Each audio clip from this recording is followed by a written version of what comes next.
Madame, Monsieur, bonjour. Lors de notre précédent reportage en direct de la manifestation de janvier à Paris contre le projet de loi pour le mariage homosexuel, nous vous avions dit que des lobbies pédophiles étaient les instigateurs de cette loi. Ils commencent à réclamer un statut similaire aux homosexuels en mettant en avant que le désir envers des enfants est une orientation sexuelle peu différente de celle des hétérosexuels et des homosexuels.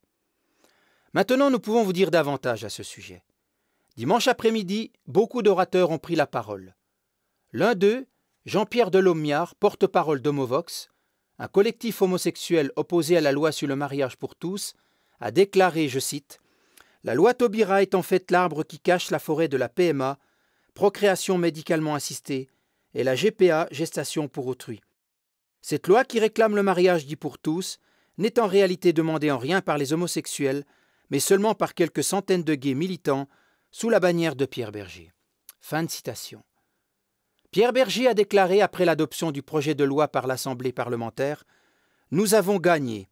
Il n'est pas question que le président de la République recule sur le sujet du mariage pour tous. » Certains n'hésitent pas à dire qu'il y a dans cette affaire corruption et trafic d'influence entre cet homme d'affaires et notre gouvernement. Mais qui est Pierre Berger? C'est l'une des plus grandes fortunes de France. Il est un des 3 actionnaires principaux du journal Le Monde et détient également des parts dans le journal Libération. Il a dit lui-même « Je suis mafieux et j'aime ça ». Fervent défenseur de la cause homosexuelle, il était le compagnon du grand couturier Yves Saint-Laurent. Ils ont coédité en 1967 et 2003 un livre pour enfants intitulé « La vilaine Lulu ». Ce livre décrit des actes et des rituels qui rappellent des pratiques de la pédophilie et du satanisme et en fait ainsi la promotion. Ce livre n'a jamais été censuré et les auteurs n'ont jamais connu de poursuite judiciaire pour cela. En 1977, il s'est également illustré dans des comités de soutien à un mouvement pédophile, le FLIP, Front de libération des pédophiles au travers du journal Libération. Et ce qui est déplorable, c'est qu'il ne serait pas le seul homme influent en France à partager de telles opinions.